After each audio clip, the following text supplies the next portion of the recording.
Assalamualaikum warahmatullahi wabarakatuh. Kami dari kelompok 7 akan mempresentasikan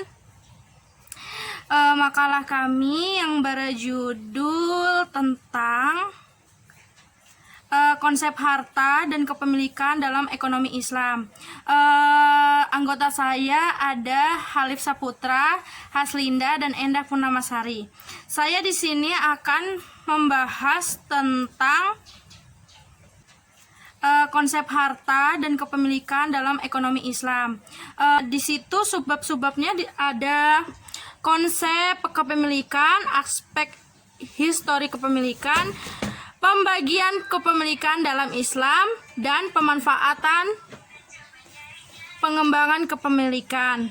Nah, saya akan melanjutkan presentasi saya kepada teman saya. Ya, saya di sini melanjutkan presentasi dari Ajeng Larasati, yaitu lanjutannya aspek historis kepemilikan, di mana di sini membahas tentang sejarah perkembangan Islam ekonomi, yaitu di sini membagi 3 sistem ekonomi yang memberikan pengaruh cukup besar dalam kehidupan manusia, yaitu pertama kapitalis, yang kedua sosialis, dan yang ketiga Islam.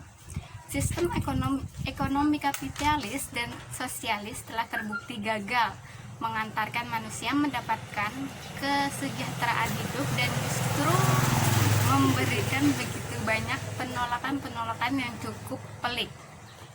Pada dasarnya, masalah eksekuensi suatu sistem ekonomi dimulai dari filsafat ekonomi. Pada dasarnya, masalah eksistensi suatu sistem ekonomi dimulai dari filsafat ekonomi, nilai dasar sistem dan nilai instrumental dari suatu sistem. Filsafat ekonomi merupakan asas dari suatu sistem ekonomi yang dibangun berdasarkan pandangan suatu kehidupan, yaitu hubungan antara manusia, alam, dan Tuhan. Sistem ekonomi kapitalis dibentuk dari filsafat laissez-faire. Kapitalis mengakui Tuhan namun menolak adanya campur tangan Tuhan dalam kehidupan, sehingga kapitalis meletakkan nilai dasar kebebasan individual.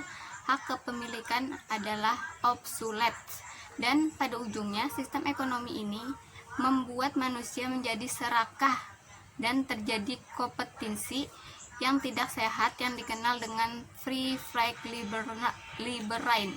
Sistem kapitalis ini selanjutnya menjadikan kepemilikan terkonsentrasi pada kelompok atau individu tertentu dan melahirkan proses dehumanisasi. Dan sistem ekonomi sosialis menolak campur tangan Tuhan sedari awal dari membawa manusia kepada materialisme. Dengan kegagalan kedua sistem ekonomi tersebut, munculnya keinginan untuk melihat kembali sistem ekonomi Islam yang sepanjang sejarahnya tidak pernah menimbulkan masalah. Sistem ekonomi yang bangun atas filsafat religius, pandangan Islam tentang kepemilikan berbeda dengan kapitalisme yang memberikan kebebasan seluas-luasnya pada kualitas, yaitu jumlah, dan kualitas cara perolehan harta serta pemanfaatannya. Baik, saya akan melanjutkan presentasi dari Enda tadi. Selanjutnya C. Pembagian kepemilikan dalam Islam. Sebagaimana telah disinggung bahwa manusia memiliki insting untuk selalu berusaha keras mendapatkan kekayaan dalam rangka memenuhi kebutuhan hidupnya. Oleh karena itu, setiap usaha yang melarang atau membatasi manusia untuk memperoleh kekayaan akan selalu ditentang. Karena hal ini berarti menentang fitrah. Namun demikian, dalam berusaha mencari kekayaan bukan berarti manusia dengan sesukanya dan membelanjakan dengan seenaknya. Oleh karena itu, ada rambu-rambu yang mengatur agar tidak terjadi ketimpangan dan gejolak sosial. Dalam masalah kepemilikan, individu, masyarakat, dan negara sebagai subjek ekonomi mempunyai hak-hak kepemilikan tersendiri yang ditetapkan berdasarkan ketentuan syariah. Islam membagi konsep pemilikan menjadi kepemilikan individu, kepemilikan publik, dan kepemilikan negara. Kepemilikan individu adalah hak individu yang diakui syariah di mana dengan hak tersebut seorang dapat memiliki kekayaan yang bergerak maupun tidak bergerak.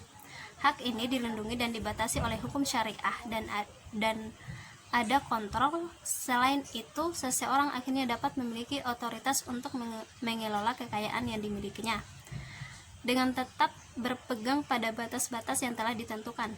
Ketetapan barang atau jasa yang dibolehkan dan dimiliki dan yang tidak.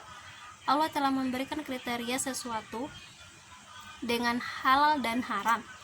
Di sisi lain, tentang tata cara perolehan harta yang dibolehkan dan yang tidak bisa melalui sebab-sebab kepemilikan harta dan sebab-sebab pembagian harta. Sekian presentasi dari kelompok 7. Lebih dan kurangnya mohon dimaafkan ya.